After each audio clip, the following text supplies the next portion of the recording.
Salam, jemaat yang dikasih Tuhan. Mari kita bersama-sama membuka ibadah saat teduh kita pada saat ini.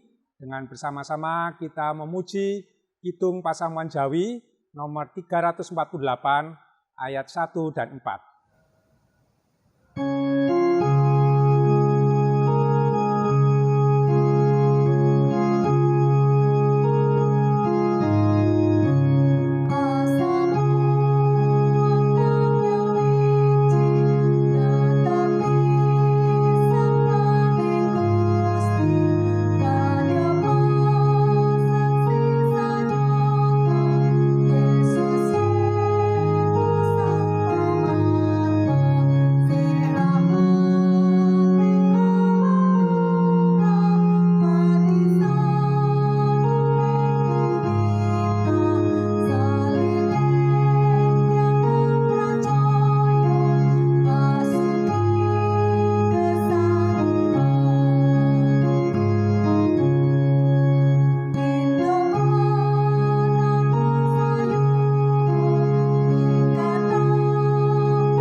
Bapak Ibu yang dikasih Tuhan, mari kita bersama-sama mempersiapkan hati dan pikiran kita.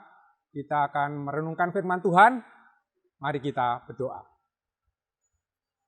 Allah Bapa yang Maha Kasih, kami memuji dan memuliakan nama-Mu oleh karena pemeliharaan Tuhan terhadap kehidupan kami, sungguh kami rasakan pada saat ini. Dan pada saat ini kami mohon nikmat dan penyertaan Roh Kudus untuk memahami kebenaran firman-Mu. Bersabdalah bagi kami Tuhan, kami siap mendengarkan. Di dalam nama Tuhan Yesus, amin. Mari kita bersama-sama membuka Alkitab kita, dan kita akan membaca dari Kisah Para Rasul 16. Kisah Para Rasul 16 ayat, mulai kita baca dari ayat 25 sampai nanti ayat 34. Kisah Para Rasul 16 ayat 25 sampai 34, yang demikian. Tetapi kira-kira tengah malam, Paulus dan Silas berdoa dan menyanyikan puji-pujian kepada Allah. Dan orang-orang hukuman lain mendengarkan mereka. Akan tetapi terjadilah gempa bumi yang hebat, sehingga sendi-sendi penjara itu goyah. Dan seketika itu juga terbukalah semua pintu, dan terlepaslah belenggu mereka semua. Ketika kepala penjara itu terjaga dari tidurnya dan melihat pintu-pintu penjara terbuka, ia menghunus pedangnya hendak membunuh diri. Karena ia menyangka bahwa orang-orang hukuman itu telah melarikan diri. Tetapi Paulus berseru dengan suara nyaring, katanya, "Jangan celakakan dirimu, sebab kami semuanya masih ada di sini." Kepala penjara itu menyuruh membawa suluh, lalu berlari masuk dan dengan gemetar tersungkurlah ia di depan Paulus dan Silas. Ia mengantar mereka keluar sambil berkata, "Tuhan, Tuhan, apakah yang harus aku berbuat supaya aku selamat?" Jawab mereka, "Percayalah kepada Tuhan Yesus Kristus, dan engkau akan selamat, engkau dan seisi rumahmu." Lalu mereka memberitakan firman Tuhan kepadanya dan kepada semua orang yang ada di rumahnya. Pada jam itu juga, kepala penjara itu membawa mereka dan membasuh bilur mereka. Seketika itu juga ia dan keluarganya memberi diri dibaptis. Lalu ia membawa mereka ke rumahnya dan menghidangkan makanan kepada mereka, dan ia sangat bergembira bahwa ia dan seisi rumahnya telah menjadi percaya kepada Allah. Berbahagialah kita yang senantiasa membaca, merenungkan firman Tuhan, dan berkat yang besar disediakan bagi kita yang mau melakukannya dalam kehidupan kita sehari-hari. Jemaat yang dikasih Tuhan, tahun ini kita sudah memasuki tahun kedua pandemi, ya, dan tentunya selama setahun ini sudah banyak perubahan-perubahan di dalam kita menata kehidupan kita. Dan itu perubahan-perubahan yang tidak mudah karena kita harus mengubah kebiasaan yang berpuluh-puluh tahun yang sudah kita bangun. Jemaat yang dikasih Tuhan, ada satu yang tidak berubah, paling tidak, yaitu panggilan kita sebagai orang percaya. Kita harus tetap menjadi saksi Tuhan, melaksanakan amanat agung Tuhan, dan itu tidak berubah. Oleh karena itu, dalam menjalankan tujuan ini, misi ini, GKJW menyusun 5 bidang pelayanan, yaitu bidang teologi, kemudian bidang persekutuan, cinta kasih, bidang kesaksian, dan penata layanan. Dan masing-masing bidang ini harus berjalan seimbang, supaya masing-masing bisa berjalan dengan efektif. Dan pada bulan Mei ini, kita akan memasuki bulan kesaksian dan pelayanan. Nah, ini menjadi momentum yang baik bagi kita untuk membangkitkan gairah, membangkitkan motivasi kita untuk bersaksi. Bacaan yang barusan kita baca merupakan teladan dari Rasul Paulus dan juga Silas bagaimana kita bersaksi. Di dalam Kisah Para Rasul sudah paling tidak ada 2 peristiwa di mana Tuhan secara mujizat dan ajaib membebaskan rasul-rasul yang dipenjara karena memberitakan firman Tuhan. Itu menunjukkan bahwa Allah sungguh memelihara dan Allah memberi kekuatan kepada mereka yang mau melakukan kehendak Tuhan. Di Kisah Para Rasul 5 ayat 17 sampai 25, Rasul Petrus dan Yohanes dipenjara oleh karena imam-imam besar iri terhadap pelayanannya. Namun secara luar biasa dan secara ajaib, Tuhan membebaskan dengan mengutus malaikatnya. Demikian juga kalau kita baca di Kisah Para Rasul 12, mulai ayat 1 sampai 19, Rasul Petrus ketika itu dipenjarakan oleh Herodes. Tetapi sekali lagi, dengan mujizat dan kuasa Tuhan, Tuhan mengutus malaikatnya dan membebaskan Petrus dari penjara. Tetapi pada bacaan kita ini, kita bisa melihat ada hal yang agak berbeda. Jemaat yang dikasih Tuhan, memang pemeliharaan dan kekuatan Tuhan itu tidak menjamin bahwa orang-orang percaya terlepas dari kesulitan. Kalau kita perhatikan pada bacaan kita, Rasul Paulus dan Silas baru saja mereka ditangkap oleh karena dalam rangka perjalanan mereka melakukan pemberitaan firman Tuhan. Dan mereka dicambuk, kemudian dimasukkan ke dalam penjara. Tetapi bacaan kita sungguh luar biasa menjelaskannya. Pada tengah malam hari, saya rasa Paulus dan Silas masih merasakan luka-luka cambukan, ya. Dan juga mungkin dia merasakan stres emosi yang menahan perasaan yang tidak karuan, ya. Karena mungkin mereka sudah menjalankan perintah Tuhan tapi mendapatkan perlakuan yang tidak baik. Namun Rasul Paulus dan Silas melakukan dengan respon yang luar biasa. Mereka berdoa dan memuji Tuhan. Suatu hal yang langka mungkin di dalam penjara, sehingga semua orang-orang di dalam penjara itu terdiam dan mendengarkan mereka. Penderitaan dan kesulitan yang dihadapi Paulus dan Silas tidak menghentikan mereka untuk bergantung pada Tuhan. Mereka berfokus kepada Tuhan, sehingga mereka bisa berdoa dan memuji Tuhan. Dan pada malam hari itu kita melihat dalam bacaan kita terjadi gempa bumi yang luar biasa. Dan ini saya rasa adalah karya Tuhan. Karena gempa itu sungguh bisa membuka rantai-rantai dan juga pintu-pintu gerbang penjara. Itu sungguh luar biasa. Saya rasa Rasul Paulus dan Silas pasti berpikir ini kesempatan untuk keluar dari penjara. Karena Allah sudah membuka jalan. Namun yang dilakukan Paulus dan Silas ternyata tidak demikian. Dia sebenarnya mempunyai kesempatan untuk melarikan diri dari penjara. Karena itu terjadi pada malam hari dan semua sedang tidur. Sangat mudah untuk melarikan diri. Tetapi dia tidak melarikan diri. Karena dia menyayangkan satu jiwa, yaitu kepala penjara. Kepala penjara yang sedang frustasi, stres karena melihat penjara yang terbuka, dia sudah membayangkan bagaimana hukuman yang dia akan terima.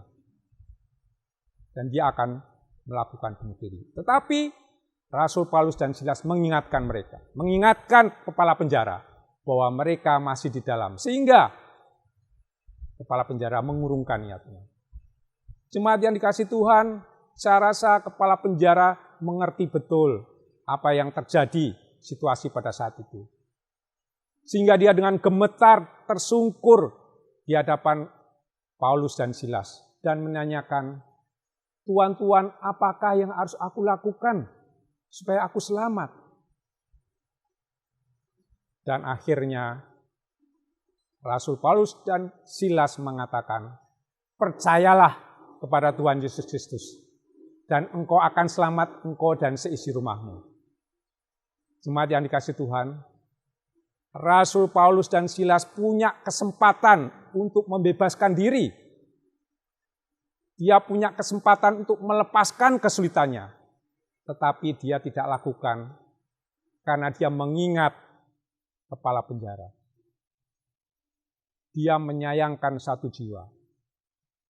Dia dengan motivasi kasih mengalahkan kepentingannya untuk bebas dari penjara.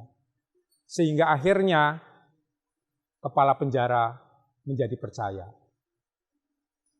Ayat yang menarik di ayat 31 dikatakan, "Percayalah kepada Tuhan Yesus Kristus dan engkau akan selamat, engkau dan seisi rumahmu." Jangan diartikan bahwa keselamatan seluruh keluarga itu tergantung pada satu orang. Kalau kita bicara, kalau kita lihat ayat-ayat berikutnya, hal itu terjadi karena kepala penjara percaya, maka dia membawa berita itu bersama-sama dengan rasul-rasul kepada keluarganya. Sehingga seluruh keluarganya menjadi percaya. Luar biasa. Bahwa firman Tuhan itu nyata, digenapi oleh karena satu orang percaya. Dan satu orang ini membawa kesaksian kepada keluarga dan seluruh keluarga menjadi selamat. Jemaat yang dikasihi Tuhan, banyak hal mungkin di dalam kehidupan kita merasa bahwa ini jalan Tuhan untuk membuat saya lebih mudah menjalani kehidupan.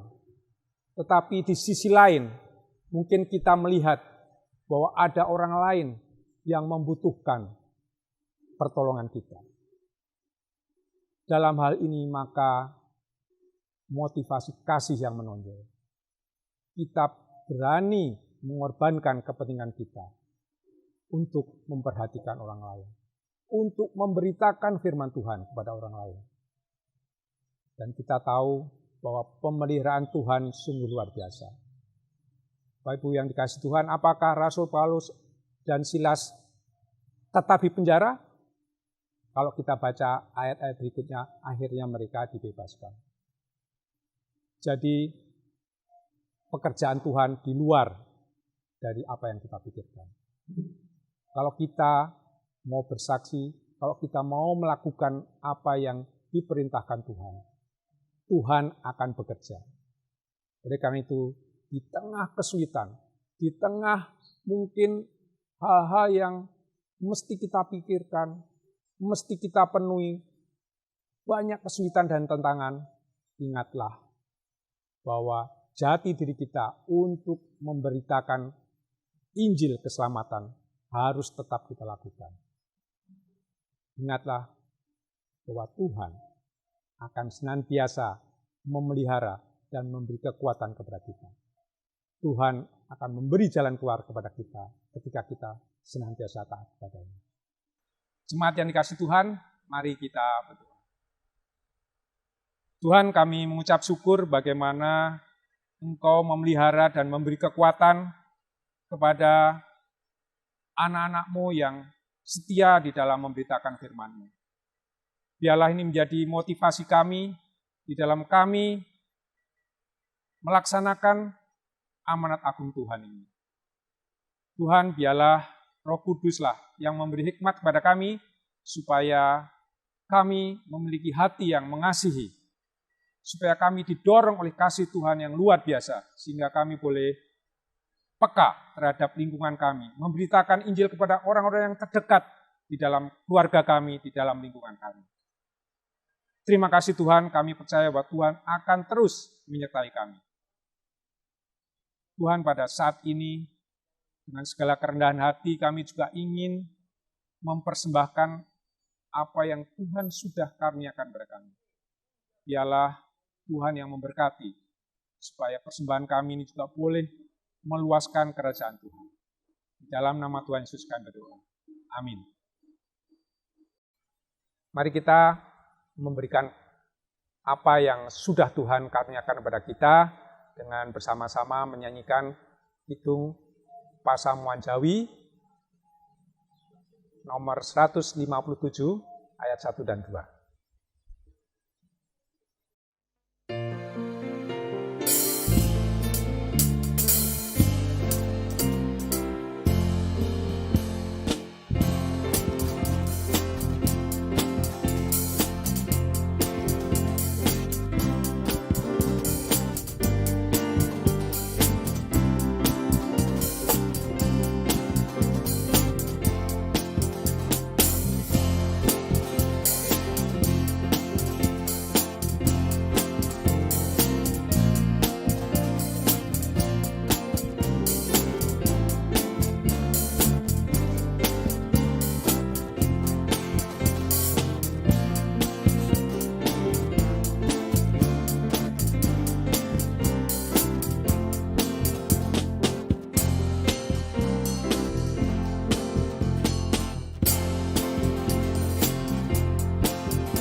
Marilah kita menerima berkat Tuhan. Damai sejahtera diberikan kepadamu. Damai sejahtera Tuhan Yesus dikaruniakan kepadamu. Dan apa yang diberikan Tuhan Yesus tidak seperti yang diberikan oleh dunia kepadamu. Janganlah gelisah dan gentar hatimu. Amin.